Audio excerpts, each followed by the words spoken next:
Hi! Bing! Kamusta ka na? Grabe. Long time no see. Yeah. How are you?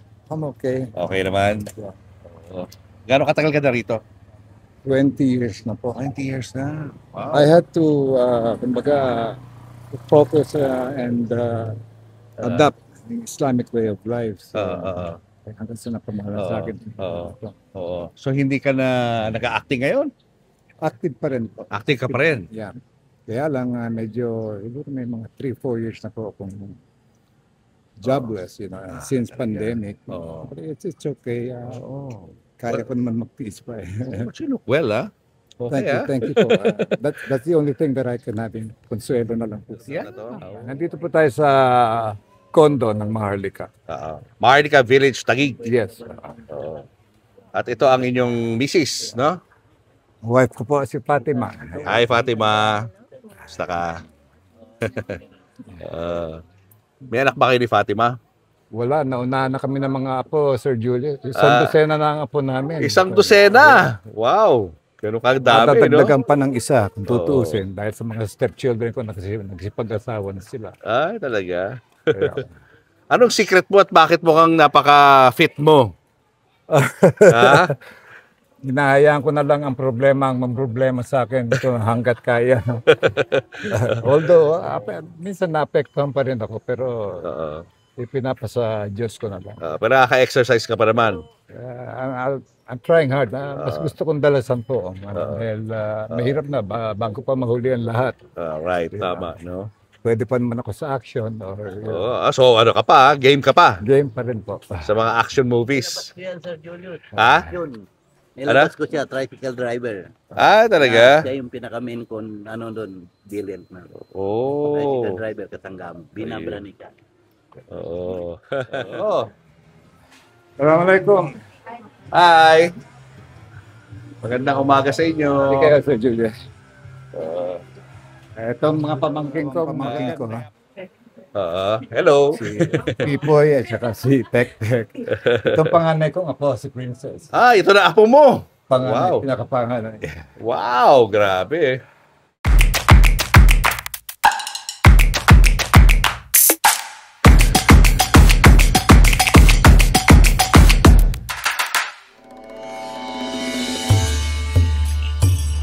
Guys, kasama na natin ang isa sa mga napanood natin noong mga 80s. Bahagi po siya ng isang showbiz family. Walang iba kundi si Mr. Bing Davao. Bing, welcome to my YouTube channel. It's been a long time. Alam niyo, Sir Julius, gusto ko lang ipaalam sa inyo na isa pong malaking karangalan para sa akin at sa aking buong pamilya ang makarating kayo sa lugar namin nang walang pag-aalinlangan, hindi kayo nagdalawang isip sa kadahilan ng may mga hindi magandang reputasyon po itong lagot namin. Pero aminin ko, nakakalungkot man isipin, pero totoo po yan. May mga negative na reputasyon.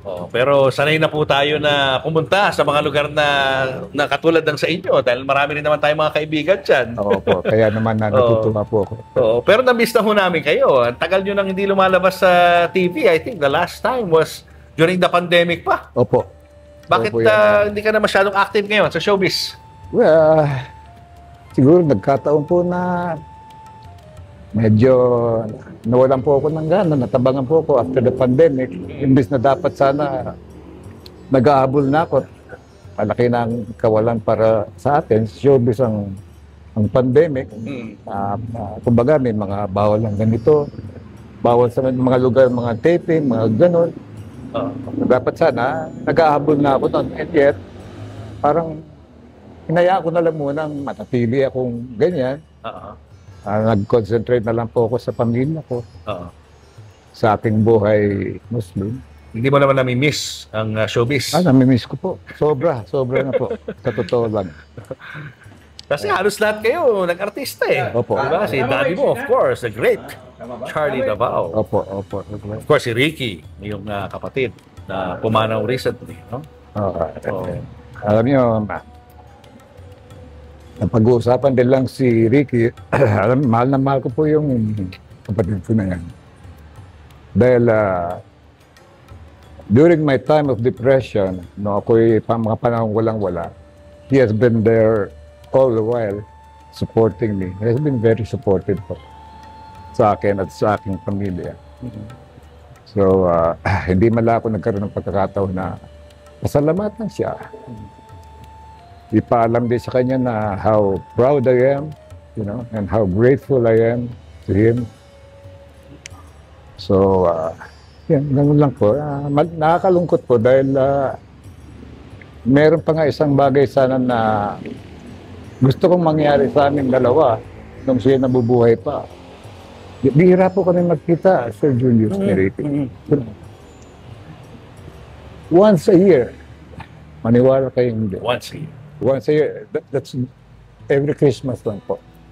Although we don't celebrate Christmas dito sa amin, you know, pero wala po akong choice dahil nakamulatan ko rin po ang Pasko when I was still a Christian. So, hindi po magiging kumpleto ang Pasko nila kapag hindi ako nagpapita. So, and every Christmas po, dumadating ako sa kanila.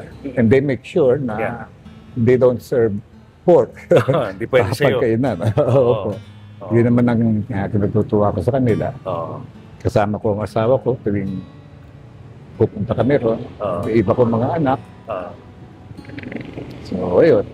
Marahil siguro hindi alam ng marami sa mga nakapanood sa'yo in the past na ikaw ay isa ng Muslim. Siguro marami Siguro pa rin iba, po, no? siguro. Pero Opo. marami rin sigurong, especially yung mga nasa abroad, no? Baka nagulat sila na ikaw ay Oh yes, ang isa laking ng, ano. Muslim by Lalo- religion. so- Pero mamaya pag-uusapan natin yan. But I wanna know lang kung how was your, yung last conversation with Ricky? Ano yung mga pinag-usapan ninyo bago siya namaalat?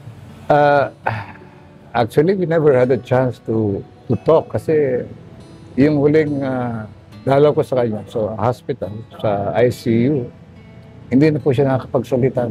Meron siyang tubo na nakakabit dito. So, yung unang beses na nakita niya ako, he was surprised. Hindi niya inaasahan dahil siguro ang iniisip niya na meron akong konting hinanakit sa kanya. For some reasons po, malalaman niyo rin. Ganun pa man, nung malaman kong nasa ICU siya, critical at because of cancer, nawala na po lahat ng mga negative. Agad-agad po akong nag-rush doon sa ospital para makakita siya. Doon ko po nakilala si Malka. Paano mo di-describe yung pakiramdam mo na nakita mo siyang nasa ganung klaseng kalagayan? Hindi ko po matanggap eh. Actually, hindi ko ano ba nangyari sa'yo. I was almost breaking down.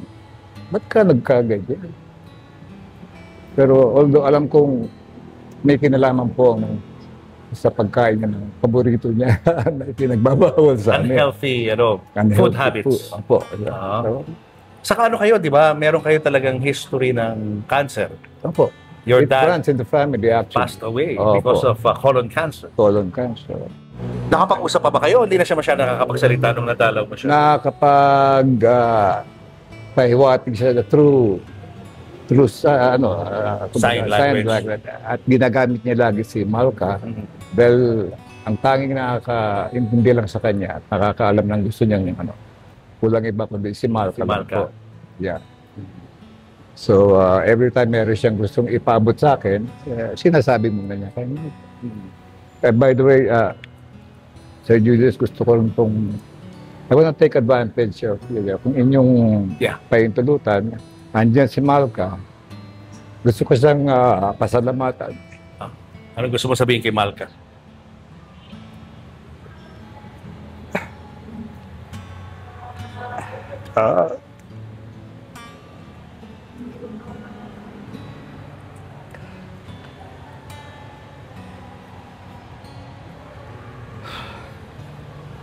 Anyway po, I just want to thank her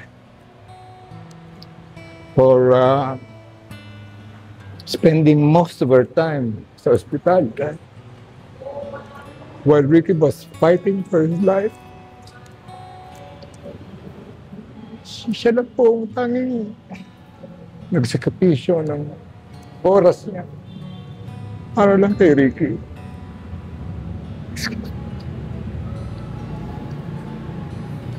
Ngayon ko lang ipinaalam sa kanya.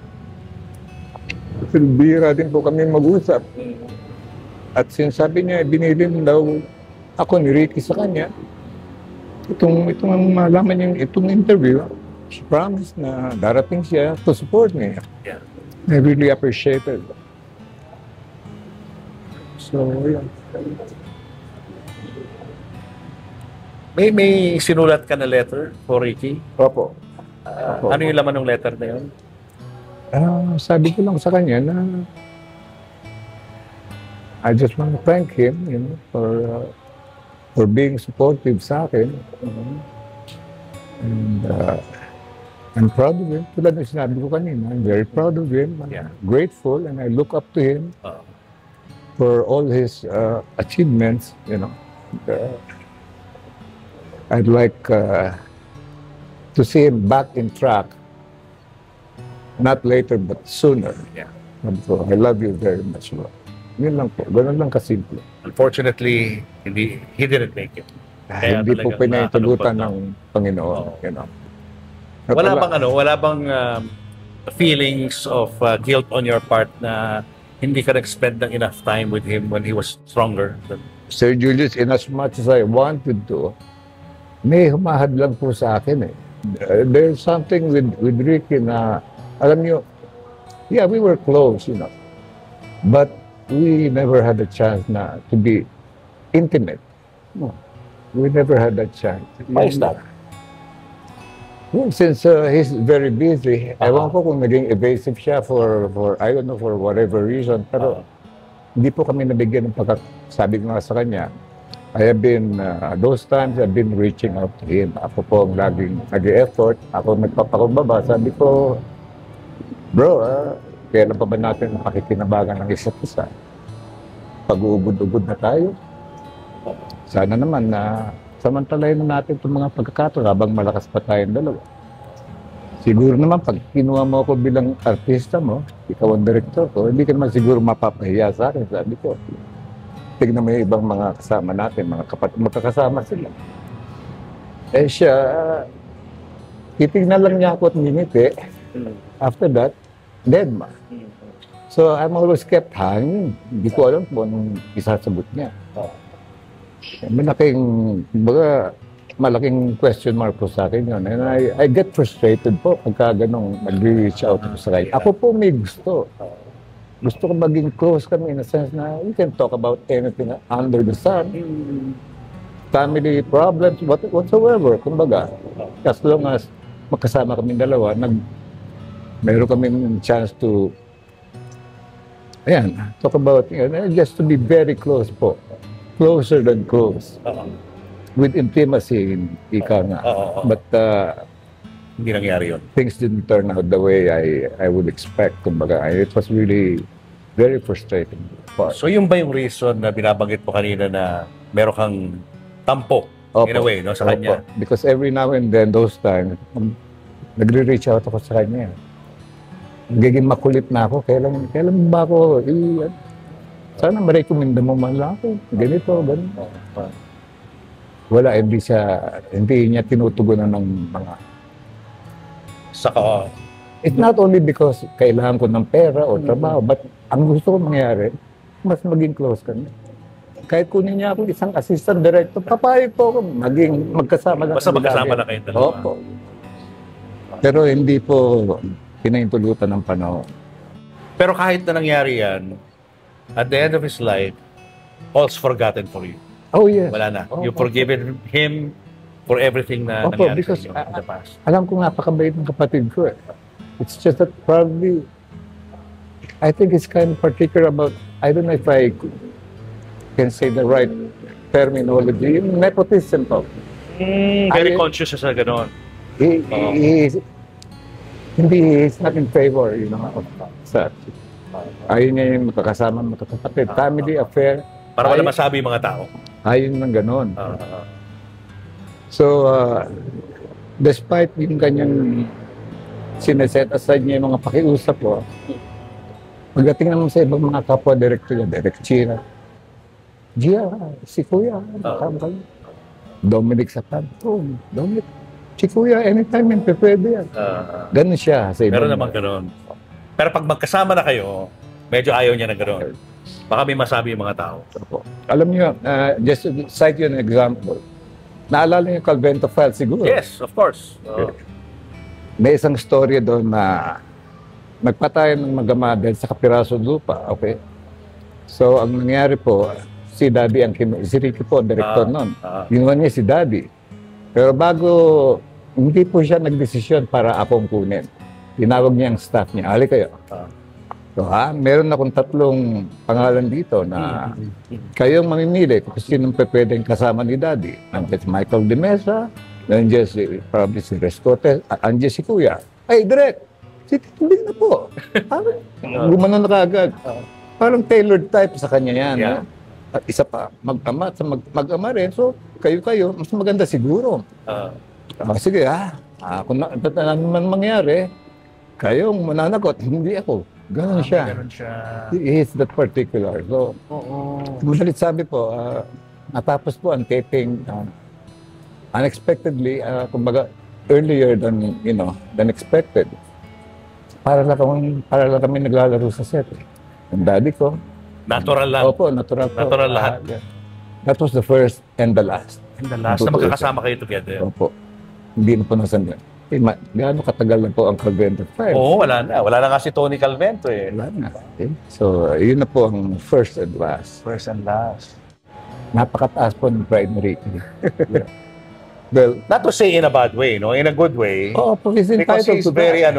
protective of yung image ninyo Probably. bilang isang pamilya. Probably po. Yeah. Oo. He's entitled. I accepted and respected that. May I ask lang, Ping, para na rin sa kapakanan ng mga viewers natin, na mga tagahanga ni Ricky, ano ba yung reason ng pagkapatay ni Ricky? Ano ba yung sakit niya? Cancer din po, pero it's lymphoma. Tinubuan siya ng mga bukol dito sa lalamunan niya. To make the story short, gumapang po yung sakit na yun. Bumaba hanggang sa kanyang pancreas, tapos umakyat papunta sa kanyang utak. Ganun lang po ang pwede kong explain sa inyo. Na-diagnose siya late na. Late Stage 4 na. Stage 4. Kasi naalala ko, isa sa mga huling interview niya, if not, yung pinaka-last interview niya, happened in our show. Opo. Medyo malaki na yung leg niya nun eh. Pero ano siya, malakas. Marami. Sample. Sample dapat. Acapella lang. Sabi nila walang pag-asa, mahina sa pakikibaka, talunan, pinagtatawanan, lagi na lang kulelat. Babangon tayo, lalaban tayo, atin to, laban tayo, atin ang panalo. Walang bibita, walang susuko, atin to, atin to, atin to. Wow! These are all originals, no? Very sharp pa rin yung kanyang kasi- pag-iisip at pananalita. Because he was promoting a play during that time. Yeah, very particular po siya pagdating sa trabaho niya. Oo. Very disciplined, very professional. Hanggat sa ma-ignore niya yung mga nararamdaman niyang sakit. Basta pagtrabaho sa kanya, trabaho. Kahit nahirap na siya. Opo. Diyan po ako nga kay Ricky. Ibang klase siya pag-iba. So ano yung huli ninyong pagkikita? Kailan nangyari yun? Ilang days bago siya namatay? Yun na lang po yung mga last few times na dumalaw ko sa hospital. Hanggang sa tinawagan ako ni Malca na, Kuya Bing, pababa ang oxygen level ni Ricky. Doon na po sa bahay, nailipat na po siya sa bahay. Home care. So, doon po ako nagmadali. And I had a feeling na hindi ko na siya maabutan. So pagdating mo sa bahay, Pagdating ko ron, wala na. wala na. Dahil, siyempre, how I wish na sana na nakausap ko siya. When you look back at his life and your life together as brothers, ano yung nag-stick out sa'yo na na memory mo? Ang namimiss ko po yung ganung samahan namin na we kid each other, we joke, you know, Ah. kahit nandyan ang mga buong pamilya po. My mom, my dad, nagbibira, naglolokohan kami. Alam niyo, sa totoo lang, inggit na inggit po kung pag nakikita ko yung ibang mga magkakapatid sa showbiz. Like Michael Mesa and Mark Hill, may so rest in peace. Pag nakikita yung dalawa, nagyayakapang kagad. Doon ako nalulungkot. Sabi ko, how I wish na. Pag nakikita kami ni Ricky, ganun din. Pero hindi po, parang Parang may wall. may wall. Nagkakailangan kami sa isa't isa. He doesn't feel at ease. So do I. Kumbaga, how can I break this sa loob-loob? When I couldn't see any way or any sign na para bigyan ako ng chance na ma-break ko yung barrier na yun. Because of his being, yung kanyang pride na po, and probably he's too busy to think about the stage, as far as all we had is just each other, so Julius, as far as our job is concerned. Not to mention Charlon, Pero kami dalawa na lang po ang showbiz, so At para kayong kambal dahil months lang ang difference nyo eh. Opo, 11 Yung months. birth date ninyo eh. Buwan lang. 11 months lang po ang Diba? pagitan. 11 months lang. But were you able to embrace him? I mean, embrace him before he passed on? Wala po. Wala, No. hindi pa rin nangyari yun. How I wish sa Juliet. Yan po ang isa sa mga bagay na talagang frustrate na po. I could have embraced him even before, bago sana siya nagkasakit. But there was no chance at all. Pero nasabi mo sa kanya yung gusto mo sabihin before. Hindi rin po eh. Kung meron kang gusto sabihin sa kanya na hindi mo nasabi, ano yun? Thank you for everything, For everything. Those times when he was still around, and pagdadasal ko na lang po siya lagi. Tama. May kinalaman ba being yung pag-disassociate niya in a way sa'yo doon sa naging issue sa'yo before na nahuli ka because of drugs? Tingin mo may kinalaman yun? Hindi po. Wala kinalaman. Well, actually, the truth of the matter is hindi siya naniniwala. Isang panig lang po na papakinggan niya. Ah, Yun lang mga pulis na okay. Anong kwento nun? Bakit ka nahuli nun? na-frame up po kami. Okay. Ako lang po, outcasted po ako dyan. Dito po. Diyan po nangyari yan. Dito sa tinitirahan mo ngayon? Ako lang po nag-iisang artista dyan. So may mga, yan yung artista, baka isa sa mga financier yan. Baka isa yan sa mga big time, things like that. Hindi nila alam ang naghihirap din ng isang artista. Pero gumagamit ka talaga nung time na yan? Oh yes, opo. Like I told you, mahirap pong iwasan dahil napakasarap po. Sa totoo lang po. Pero Allahu Akbar. Pero yun po ang totoo. Ganun pa man, na-frame up kami. I was about to pray yung aming 4th daily prayer nung pinasok na kami ng mga intel. Mga intel po pumasok eh. Hindi naman yung mga PIDEA o ano. Actually, ang intel, wala pong jurisdiction pagdating sa mga ganyan. Pero silang pumasok sa amin. Dahil sa, andyan yung artista, may mga, ba't di nyo puntahan niya, pasukin niya. Dahil sa, ayun, pumasok na sila. Ang una nilang hinawakan, yung asawa ko, Kinuelio, that time po, buntis na po yung, sana may baby na sana kami no. Pero napunan po siya Dahil doon sa raid na yun? Sa raid na yun. Ay, sorry to hear that. Hindi ko po malaman paano ako bibuelta o paano ko gagantihan ng mga... Ilang buwan na yung anak mo nung namatay? Hindi po, buntis pa lang po sana. Days pa lang, parang gano'n. Days pa lang, pero nakunan po siya. Nakunan siya because dahil of sa that. nervyos. So, well, it was... At hindi na kayo nagkaanak uli after that? hindi na po. Wala na. Parang isa pa na parang na-discourage din po ako namin. At naunahan na kami ng mga apo. Imagine, 100 na po ang apo namin. Madadagdagan pa ng iba. Anak niya sa una, tama? Po, Di ba? mga stepchildren po. Stepchildren. Ang So- dami po nila. So pumasok yung mga polis, walang warrant to. Wala po. Basta inaresto na kayo. Naresto na, pinasok yung kwarto ko, hinalugog, kulang na lang, balik na rin yung buong bahay. Habang ako yung nagbibis po para sa aming 4th daily prayer. So wala na kami nagawa. Kinasuhan ka ron. Gusto nilang makakuha ng pera siguro. Oo. Pati ni Rick yan. Pwede natin Pag-usapan. Oo. Wala. Natanso po sila eh. Ano ibig sabihin nun? Ayaw ni Ricky ng noon. Sabi niya, daanin na lang natin sa legal yan. Ano nangyari? So, kumuha ng abogado si Ricky.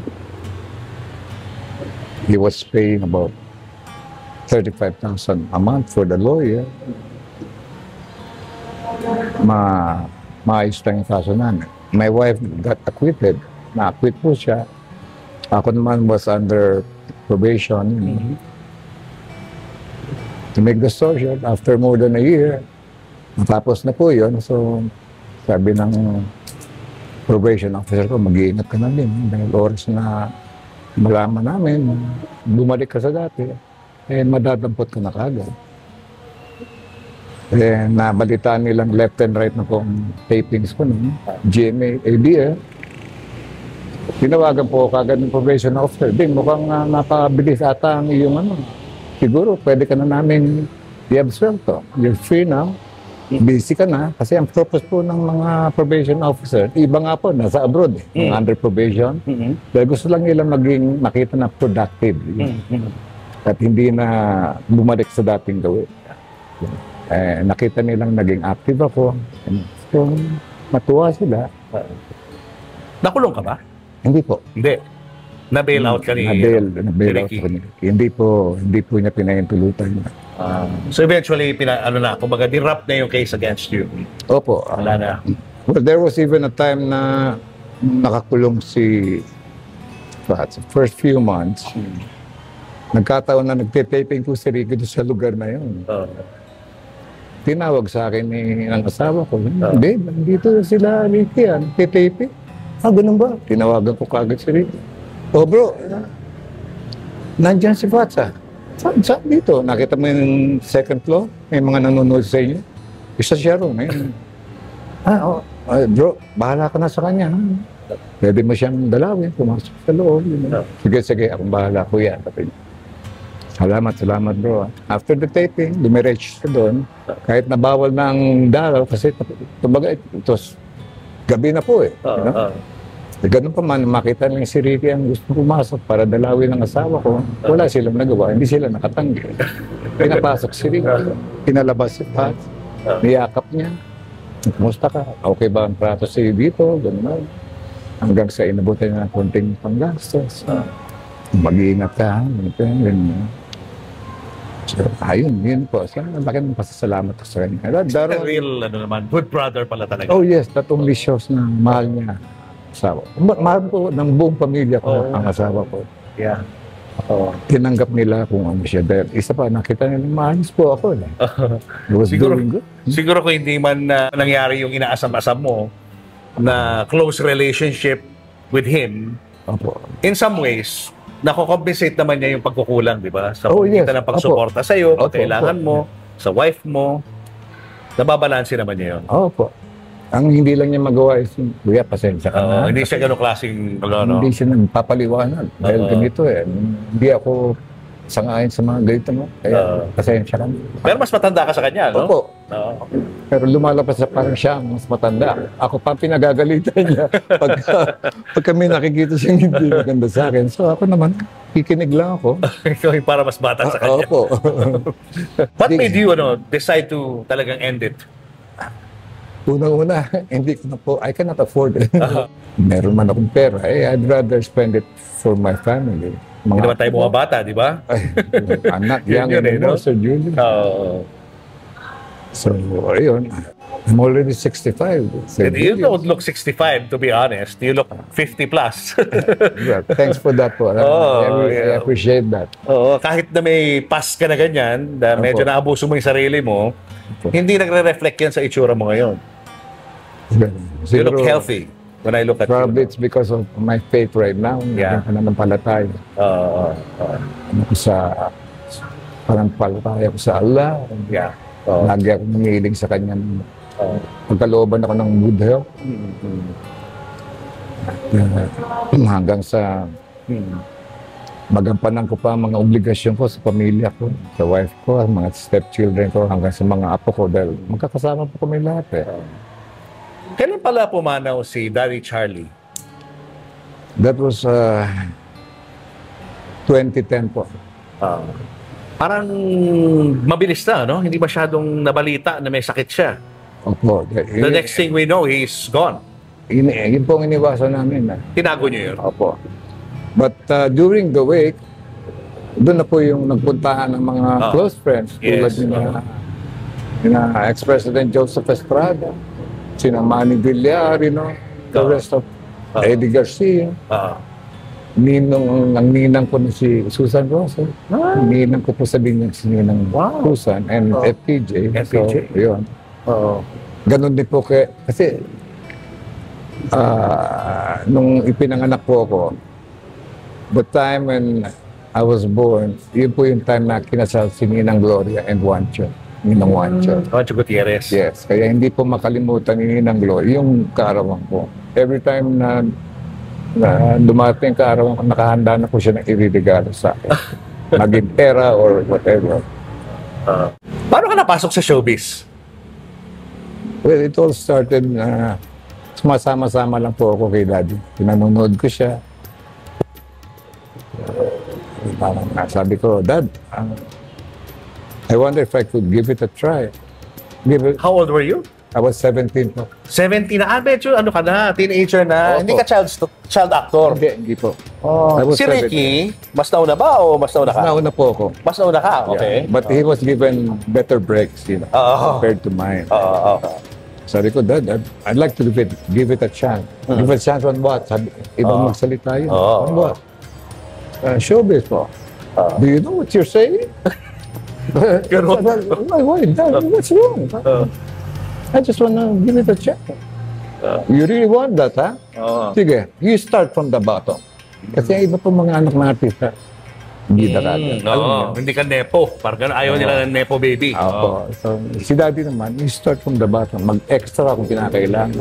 Extra ka muna. And so, pumayag ako. Ano naman movie na nilabasan? Well, yung pong first break ni Lito Lapid, Just Lapid Story. The Just Lapid Story. Yeah, Okay. nagka-mayor role. I was paid 450 pesos a day. Okay. Anong role mo doon? Isa po sa mga nakalaban niya, parang gano'n. Hoodlum. Hoodlum, parang gano'n. And then there was this, yung tatak ng tondo ni Ninong Rani, tsaka ni Erap. Binigyan din po ako ng... Kontrabida. Hindi, isa po sa mga siga-siga sa tondo. Okay. Same thing with Efren Reyes Jr. Isa pong inaanak din ni Ninong Rani. Halos lahat po kami, mga inaanak ni FPJ. From Ace Berhel, down to Bong Revilla and the rest. Kumbaga, halos mga inaanak niya po kami lahat. So, ayun. That's how it started. Extra muna ako. Until I was given a break sa television, Flor de Luna. That started it all. Anong role mo? I was playing a lead role, yung Anton doon sa Flor de Luna. Yung kumbaga lover nung hindi na po si Janice de Belenon. It was Rosana Over already. Iba na, Flor de Luna. Iba na po. Okay. Nandun pa rin po yung the late Tito Dindo. Tito Fernando. Po. Marami na po ako natutunan. Sabi na, napakagaling mo iyo, pagpatuloy mo yan. Salamat po. So, yun, tuloy-tuloy na po yun. Na-sustain ba yun? Na gano'n ang karakter mo lagi? Parang bida? Pagka pinatatawag po ako ng ibang mga TV programs, like yung mga Generation Camera, Loving Leo, mga ganun. At saka iba pang mga dahil naging training ground ko po ang television. Dramatic actor ka? Iba po yung nag-memorize kayo. Tukam, you read, you memorize, and iba po yun kaysa doon sa pelikula na action, cut. Dito naman. Cut. Yan po ang naman ako kay Dad po, photographic memory. Mabilis po ako. Mabilis ka mag-memorize. Po. So, ayun. During this time, artista na si Ricky? Nagsisimula na rin po. Nagsisimula na rin. Mga love team, yung Boy Next Door. Ganun ang mga roles niya noon. Tapos pag wala ka sa TV at nasa movies ka, ano yung mga roles mo na ginagampanan? Character. Character. Usually Kontrabida. Opo. Kaya pala naalala ko sa'yo nung napapanood kita sa mga pelikula. Parang may balbas ka pa may bigote, no? Yeah. I was sporting a beard, mustache. Oo. Kasi laging kontrabida. Oo. Kasi ang daddy mo, di ba, kontrabida rin siya? Opo. Parang na ako sa Na-typecast ka na sa gano'n, no? sa ganon. Paano ka na-introduce sa droga? Was that during this time na nag-shoot ka ng mga movies? Di ba yun? Opo. Mga kapwa taga-showbiz din ba nag-introduce sa Not inyo? exactly, but I was told na makakatulong yan sa pagpupuyat ninyo. Mga gano'n. Sumikat po yan because of showbiz. Marami gumagamit. Opo, karami. So did I. Ganun po. Sige. I hope they welcome me. Welcome to the club. Parang ganon. Nalaman ba ni daddy mo? Ay, opo. Anong ginawa niya? Opo. Ay, hindi po siya natuwa dahil that was the last thing that he would expect to hear from other people. Kaya pala umihiwalay ka sa akin sa bahay, nagre-rent ka ng sarili mo. Because of that, kumbaga, totoo naman po Ayoko malaman nilang nandudog ako. So I was able to afford to rent a condominium and, those times, I was at the height of my prime. Although hindi naman hindi naman ako superstar noon, but I was earning, mga regularly actually. Hindi ako bihira ako mawalan ng trabaho. I was doing 2 trips. Naglalagari po ako. I was doing 2 trips Daming at a shows. time. North to South, Baguio, and then TV show. Sa madaling salita, wala nagawa si daddy para huminto ka? Wala po. Wala. Hindi niya kinaya? Hindi po niya kinaya. There was a time he gave up. Sige, bahala ka. Tignan na lang natin kung anong magiging resulta niya. But don't you ever come to me and ask for help. I wouldn't lift a finger. Parang ganon. Iba-iba klase po si daddy. Hanggang sa, there was a time si Tito Soto ang naglilista ng mga Showbiz? Nakita sila ni Dad. Hey Charlie, your son is in the list. Siya ang huli. Sabi ni Daddy. Parang gano'n. Bago nawala ang daddy mo, nagkaroon ba kayo ng closure dyan sa issue na yan? Since the time na pinakasalan ko na po yung sawa ko, I was starting to earn again and I was active. And every now and then we would go visit him. Nag-aabot ako ng konting panggastos niya. That was the time we realized na may iwas ito sa... Otherwise, hindi ko siya abutan. I'd rather spend it sa beach ko. Tama. Yun. And nakita niya yun. So, nawala na yung sa kanya mga worries. Isa lang sa nawala yun. I'm glad you're doing good, sabi niya. Yes, Dad. I'm trying hard actually. Not only for myself, but for you also. I know, kumbaga, sumama ang loob niyo sa akin. And I'd like to make amends for that. But thank you kung gano'n. Just keep it up. Anong nauna? Yung pagpanaw ni daddy mo o yung pagkakahuli sa'yo? Yung pagkakahuli sa akin. Paano siya nag-react doon nung nahuli ka? Siyempre, alam mo naman si daddy mo, medyo Yes. conscious sa image yun. Yan na nga ba sinasabi ko. Yung pagtira-tira mo dyan sa mahal. Yung kagad. I knew it, sabi niya. Diyan ka ako, I just kept quiet. Because actually, hindi naman dahil sa pagkakatira ko dyan, but I happen to be outcasted. Ako lang po nag-isang artista ron. Akong namatahan, akong napag-initan, May mga naiinggit. Ako tinuturo. May mga gustong pumasok doon. Andiyan po yung artista. Baka yung isa sa mga financier. Ganun ba? Pero did you feel yung ano niya, yung kanyang care for you, yung fears niya na baka may mangyari sa iyo as a father? Oh yes. Every time na minumura niya ako, alamin kong mahal niya ako. Yung po, Iba klase yung relationship niyo, ha? Because the moment and stop doing that, doon na po ako mag-iisip na baka nabawasan ang pagmamahal sa akin ni Daddy. Hindi na ako pinupunyeta eh. Bakit si Ricky ba? Minumura din niya? Hindi po. Hindi po Bakit niya ganon? magawa. Hindi po niya magawa kay Ricky. Bakit gano'n? Ba't ikaw lang? Hindi ko alam, pero ibang ano niya kay Ricky. Ibang love language siya sa'yo. Oo po. Punyeta. And you're a disgrace to my name. Parang ganun. So, ako, quiet lang ako. So parang ikaw ba ang black sheep? Parang gano'n? I happen to be the prodigal son. The prodigal son, the black sheep of the family. The hijo de la gran puta. Parang ganun po. Excuse my language, actually. Parang ganun po. Pero nawala na po yung image na. Yeah. And you're still here, no? Ay, You're still here and praise be to Allah. faithful to Him. Oh, yes. Diba? Opo. Paano mo na-discover ang Islam? Through common friends. Mhm. Meron pong isang kaibigan na Muslim, dinala po ako dyan. And then, nasisimulan ko mag-enjoy, mag-stay dyan. Hanggang sa namata na po ako ng asawa ko. Isa pala sa tagahanga ko yung asawa ko. Wow. Eh ako naman usually, pag among fans, hands up po ako. Alam niyo yung ibig sabihin? Mga tagahanga. And I wouldn't take advantage. Lalo mga babae. Pero dyan po ako nasira sa asawa ko. Since I have been, mooning for, a lifetime partner. I'm sick and tired of, yung papalit-palit, palipat-lipat, Sir Julius. Those times, So which came first? Discovering your religion or your wife? it was my religion. Then, secondly, when I married my wife, Mas lalong lumakas yung mas ano lalo mo. ko lumakas.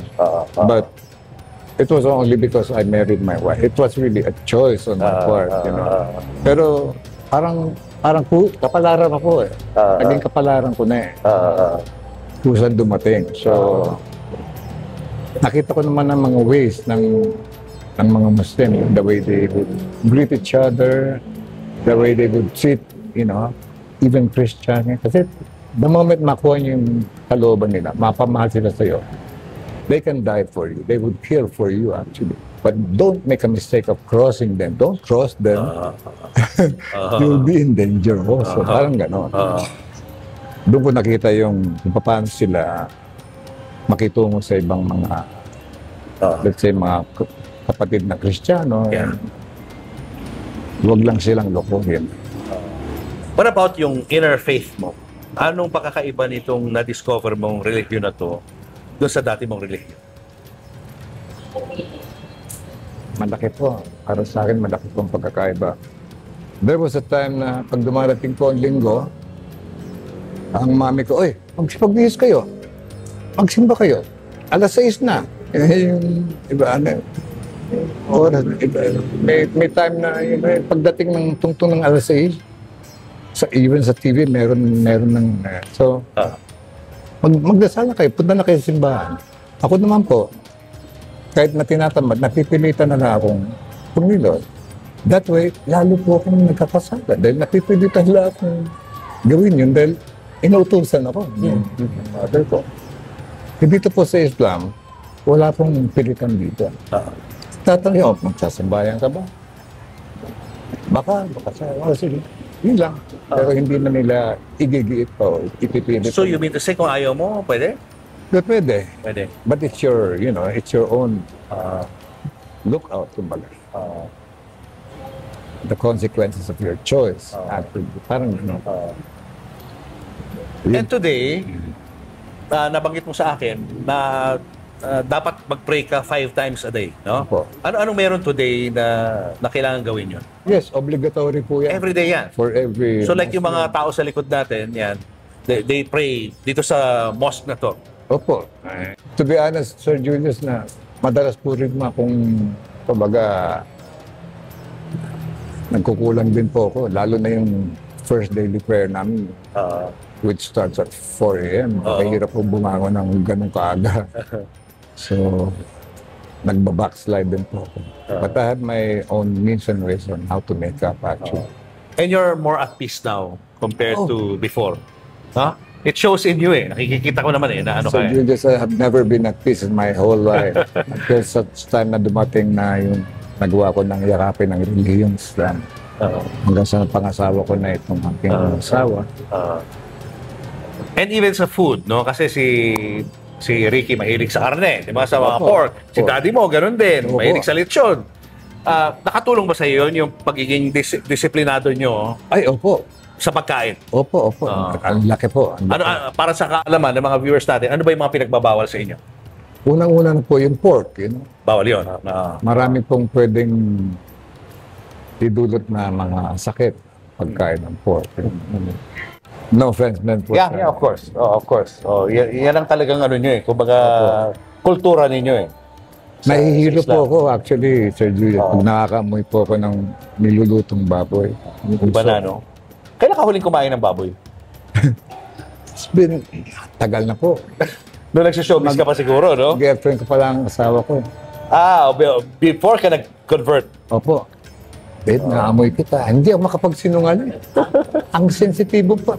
Kumain ka na naman, ano? Sorry mga ganun bagay. So nung simula medyo nahirapan ka mag-adjust. Opo. Kumakain ka pa rin. Opo.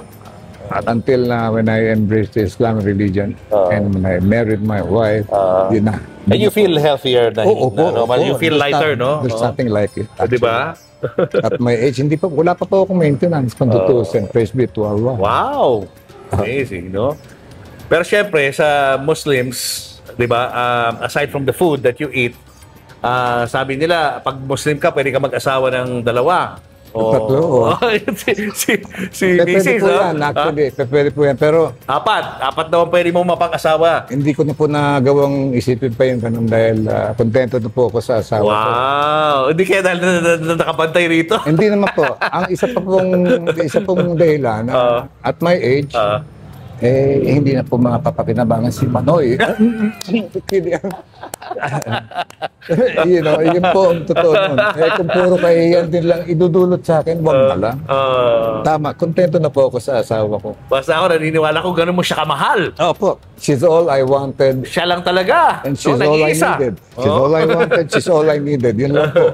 Hanggang sa huling, Ang galing, ano? yun na po. So ngayon ba, Bing, okay ka pa? Pwede ka pa mag-showbiz? Ay, opo. Actually, Open ka ba? Opo, actually, nakwento nga sa akin ni Malca nang minsan dumalaw si Derek Coco doon, Coco Martin sa hospital.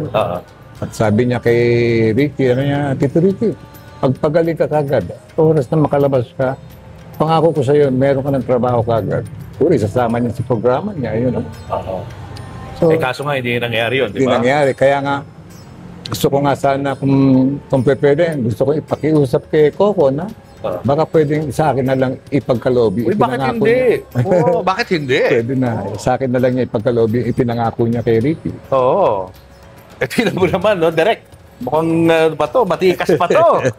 Oo. Yung dating mo nga sa akin, parang malaano ka para kasi Ben Kingsley. Ganoon ang dating mo. Ganoon ang looks mo. So open ka, ha? Okay, kung sakaling tumawag sa si Coco, okay, Opo. pwede. Sabik na po ako actually. Sabik na. And it's about time naman para makabawi-bawi ako sa pamilya ko. Because alam po nila ang sitwasyon ko. Every time may mga ganitong problem, especially yung mga finances, sila po ang gumagawa ng paraan. Uy, Bing, thank you so much for sharing your story with us. Ang dami naming mga nalaman na mga bagong impormasyon tungkol sa iyo at sa iyong pamilya. Thank you. It's my honor po. At hindi ko nga po alam kung paano ko yung pasasalamatan sa Julius dahil alam kong pagkatapos itong kwentuhan natin, mabubuksan naman po ng panibagong yugto ang buhay ko. And ito na po ang last chapter ng buhay ko. Kung tutusin, nakakaramdam po ako na after itong ating kwentuhan, because of you, because of your program, magkakaroon na naman siguro ako ng mga oportunidad na be active again, showbiz. Yun lang po. So, maraming salamat po. Excited na ako sa iyong future. Sa bagong chapter ng iyong buhay, Bing. Opo. Baka may gusto ka sabihin sa iyong mga tagahanga na sumubaybay sa iyo nung kabataan pa nila. Ano gusto mo sabihin sa mga naging tagahanga mo? Sana ipagpatuloy pa rin nila ang pagsubaybay sa akin dahil alam ko magiging active na naman ako. sa pamamagitan ng itong Julius Babaw Unplugged. Ito po ang magbibigay na magbubukas na naman ng oportunidad para sa akin. So, wag po sana kayong magsawa. At malapit-lapit na po ito. Anytime na mapapanood na naman ninyo ako sa mga program. Yun lang po. Maraming salamat sa inyo. Thank you, Bing Davao Unplugged. Parang Julius Babaw siya. Bing Davao Unplugged. Thank you, Bing. Good luck sa iyo. Thank you very much po. Ayan na kami ni Chef. Dito na kami sa mga fruit section. Chef, pero ditong napukaw ang aking atensyon. Ito, ano to, Chef? Yes. Ngayon ko na nakita to. Ito, one of the highlights ng harvest namin sa Atok Benguet is the Spanish tomato. We call this tamarillo. So, and yes, sa Pilipinas, meron po talagang tamarillo. Ang funny story of this one is that nakita ko lang to na tinatanim ng farmers along their gardens. Di ba? Hindi nila alam na talagang binibili namin to. Because kasi nga sa Manila, wala namang market nito. But I told them, harvest everything, bibili namin dito. Kasi ang tamarillo, ang Spanish tomatoes, very rich in vitamin C. Wow. So this is part of the legacy na pinapakita ko sa guest na meron sa Pilipinas nito, it grows and mas masarap pa nga to dun sa abroad. Wow, So- anong loob niyan, Chef? So ganito Gusto ko siya. makita. Pag kami, tinatanggal namin to. Kasi it's a little bit thick skin. Pero okay. pwede rin kainin yung balat. Pero pag pag binalatan mo siya like mangoes, Ay, parang mangga. yes, ganyan siya. Wow. Hindi Pero- parang tomato, Hindi, parang mangga. Yes. Tapos ako, I normally dip to sa chili na may asin. Yeah, yung typical style nating mga Oo. Pilipino. Iba Pero yung pag- mangga. Mangga, yung gano'n. sa Pag nakita asin mo ang na gitna chili. niyan, ganyan siya kaganda. Oh my gosh. Mukha nga rin siyang Yes. tomato dahil Even- maraming buto. Yes, dito sa kusina namin, even this tamarillo, we create a ketchup out of this, a hot sauce out of this. Makikita nyo siya dito sa kusina. Oh, wow. Halika, Yes. punta natin yung ketchup at Yes. yung hot sauce dito lang, di ba? So, yan. Ito Oh, siya. galing. Oh, Napaka-versatile pala, ano? So, yan siya. Oh, sa condiment section, Sa okay. condiment section, yan. Yep. Yung hot sauce na yan, yung barbecue na yan, lahat yan. Di ba? Gawa doon sa Gawa tomato doon. So, na yun? may part ng ketchup na banana, nahalo yung tamarillo. Wow. Tapos merong ketchup lang talaga na tomato, pero yung Spanish tomato ang gamit, which is the tamarillo. Amazing. Yes, ganun siya. May kumakain na, may kumakain na. Okay. So, Thank you, Chef. Sa West, Julius and Tintin para sa pamilyang Pilipino would like to thank the following. Raja Travel Corporation, with you on your journey. David Salon, whoever you are, whatever you do, David Salon brings out the best in you. Coco Life, believing in the Filipino. Babyco Baby Wipes and Frida Feminine Napkins. Universal Robina Corporation. The Kabalen Group of Restaurants. Ideal Vision. Revlon for my makeup. Goldmine Rice.